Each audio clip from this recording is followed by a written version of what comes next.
Disclaimer, এই কন্টেন্টটি publicly available তথ্যের ওপর ভিত্তি করে কাউকে বিভ্রান্ত বা আঘাত করা আমাদের উদ্দেশ্য নয়। ট্রেন্ডিং নিউজ বাংলা, ট্রেন্ডিং এ থাকুন, এগিয়ে থাকুন। ইন্ডিয়া বাজেট 2026-27 বিকশিত ভারত ভিশন। ভারতের নতুন কেন্দ্রীয় বাজেটের ফোকাস লং টার্ম উন্নয়ন ও অবকাঠামো বিনিয়োগে। ভারত বৃদ্ধি করছে অবকাঠামো খরচ, রেকর্ড 12.2 ট্রিলিয়ন। 26-27 বাজেটে অবকাঠামো বিনিয়োগ বাড়ছে 11.4% করে।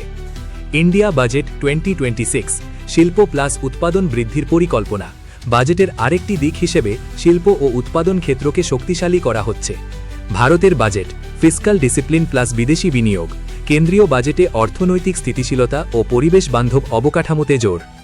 বাংলাদেশে আইএমএফ ঋণ বা অর্থনৈতিক শর্ত নিয়ে জটিলতা। আইএমএফ ঋণে কিছু শর্ত আছে যা বাজেট ও অর্থনীতিতে প্রভাব ফেলছে। ভারতের বাজেটে বাংলাদেশকে কার্যত অর্ধেক এড।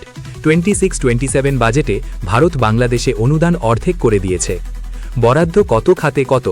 বাংলাদেশে 7,90,000 কোটি টাকার বাজেট উপস্থাপন ও খাতে বরাদ্দ। বিশ্ব বাজারে স্বর্ণের দাম বড় পতন। আন্তর্জাতিক বাজারে স্বর্ণের দাম 2 দিনে প্রায় 8% কমেছে। ভারতের জিডিপি বৃদ্ধির ইঙ্গিত।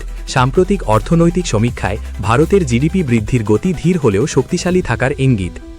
বাংলাদেশে গ্লোবাল কম্প্যাক্ট ফর মাইগ্রেশন কার্যক্রম চূড়ান্ত। আন্তর্জাতিক অভিবাসন নীতি নিয়ে বাংলাদেশ কর্মপরিকল্পনা চূড়ান্ত করেছে।